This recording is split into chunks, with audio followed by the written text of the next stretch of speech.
અંકલેશ્વર શહેરના ગુજરાત હાઉસિંગ બોર્ડની 12 વર્ષીય દીકરીએ આવી કાળઝાળ ગરમીમાં 3.5 મહિનાના રોજા પૂરા કર્યા। વિશ્વના મુખ્ય ધર્મોમાંનો એક ઇસ્લામ ઈશ્વર પ્રેરિત વિશ્વવ્યાપી ધર્મ પરંપરાનો એક ભાગ છે, જેના પવિત્ર ગ્રંથ કુરાન અને હદીસ અનુસાર ઇસ્લામનો આધાર 5 મૂળભૂત સિદ્ધાંતો પર રહેલો છે: ઈમાન, નમાઝ, રોજો, જકાત અને હજ। આમ તો ઇસ્લામનો 9મો મહિનો રમઝાનને પવિત્ર મહિનો ગણવામાં આવે છે। આમાં સૂર્યોદય પહેલાથી લઈ સૂર્યાસ્ત મગરિબ સુધીના સમય દરમિયાન ભૂખ્યા તરસ્યા રહી રોજો રાખવો દરેક સમર્થ મુસલમાન માટે ફરજિયાત છે।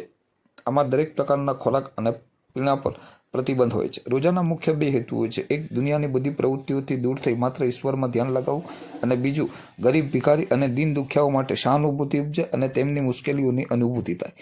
કેટલાક લોકો રબને રાજી કરવા રમઝાન માસ અગાઉથી જ શરૂ કરી રમઝાન સાથે 3.5 મહિનાના રોજા પણ રાખતા હોય છે। આવા 3.5 મહિનાના રોજા અંકલેશ્વર શહેરના હાઉસિંગ બોર્ડના મકાન નંબર 72 ખાતે રહેતા સિકંદર યુસુફ કડીવાળાની 12 વર્ષીય દીકરી અસરા સિકંદર કડીવાળાએ પૂરા કર્યા હતા। 3.5 મહિનાના રોજા કરી 12 વર્ષીય દીકરી અસરાએ પોતાનો વધુમાં વધુ સમય ઇબાદત બંદગીમાં ગુજારી રબને રાજી કરવાનો પ્રયાસ કર્યો હતો।